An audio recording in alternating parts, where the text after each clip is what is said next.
go to what's left here. We have the 1500 meter heats, but also the multis. Do you want to run through the multis that just wrapped? Yeah, we'll talk about the multis and then end with the 1500s. We saw an Olympic record on the men's side, the decathlon. Damian Warner, 9,018 Got it done. points, Olympic record, breaks 9,000, gets it done, wins by almost over 300 points over Kevin Mayer. Ashley Maloney takes third, and taking fourth was the person I bet money on, Garrett Scantling, who finished just about 40-ish points back from third. So America goes 4, 6, 10, and we have a podium of Canada, France, and Australia. But it was all about Damian Maloney. Warner. Break it 9,000 Maloney points. Maloney was impressive. Yeah. Impressive. Well, yeah, and Warner, we talked about longevity in the sport.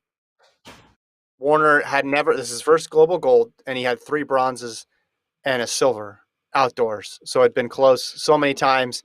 He had to compete against some icons of the decathlon when you're talking about Eaton, when you're talking about Kevin Mayer, the world record holder.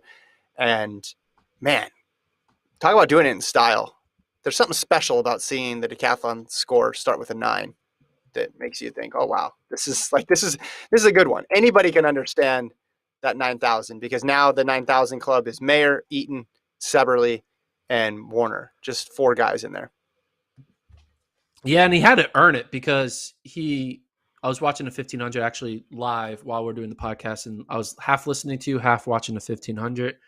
And he kind of went out conservative, but he had like a blistering kick in the final like 200 meters to like make up all that time to run that 4:31 1500. Mm-hmm. It's always wild watching a decathlon 1500 because they're like just these big heavy set guys, not heavy set, but like bulky guys just jogging through a 1500. Meanwhile, like literally a few hours earlier, you saw like these tiny dudes running the 1500. It's kind of funny seeing like, oh, that's what like a normal guy looks like, or like the fittest guy in the world, which you could say is a decathlete. When they run a 1500, they look like the rest of us because not everyone is meant to be like running extremely, efficient. So it's kind of nice seeing them. It's compare and contrast it to elite distance running to just elite fit people running a 1500. And then the heptathlon, what was your takeaway from that competition? There was, a little bit of drama, obviously, early on. Katarina Johnson-Thompson, she had to do a DNF. In the 200, she got disqualified, but she was hurt, so that's why.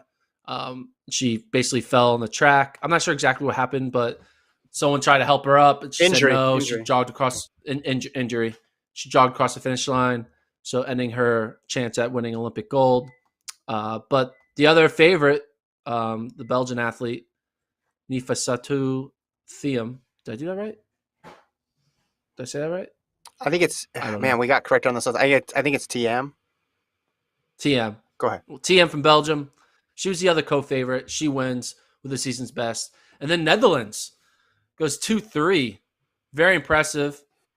They both set a PB with the person who won, Anouk Vetter, setting the national record. And Belgium was 4th. So it went Belgium, Netherlands, Belgium.